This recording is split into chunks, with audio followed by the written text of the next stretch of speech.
Morning, everybody. Thanks for tuning in. Pray the Lord's blessing on you today.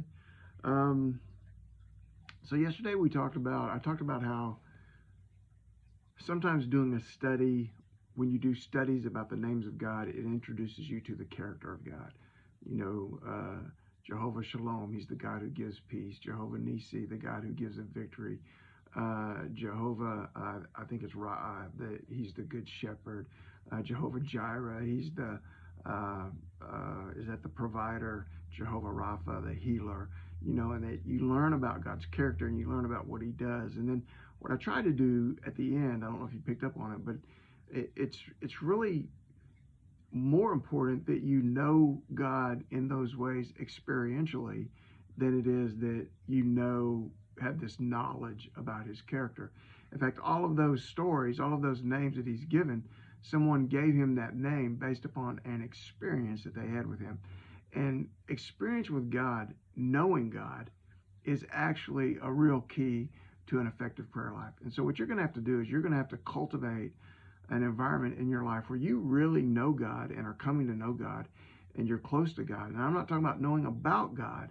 I'm talking about actually knowing Him and having experiences with Him that will enhance your prayer life incredibly.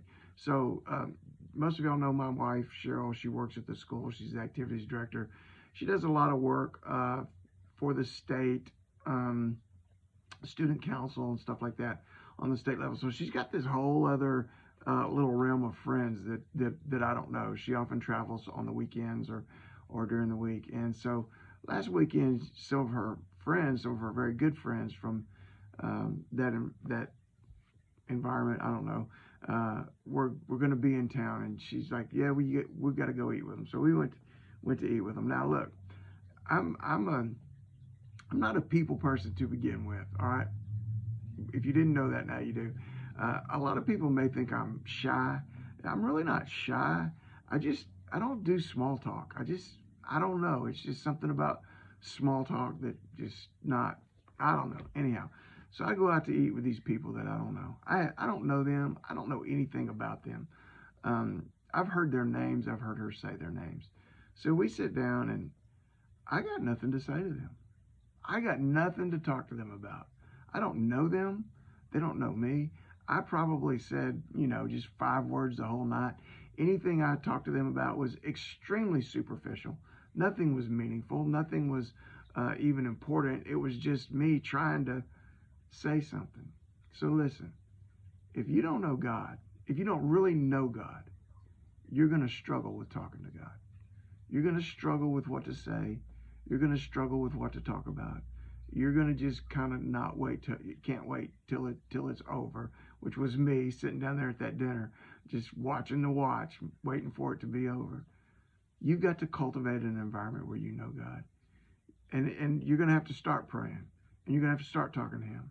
You're going to have to look in His Scripture and read the Scripture. You're going to have to try to clear your mind to listen to His voice.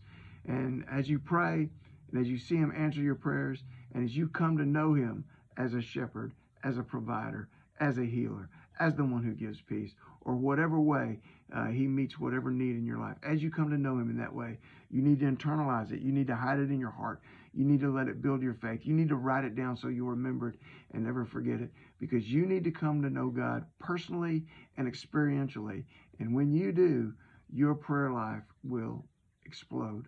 You'll begin to talk to God in ways that you never really even thought was real. I don't know how to say it. Anyhow, just a thought for the day. Just be sure and get out there and pray today. Love you guys. Bye.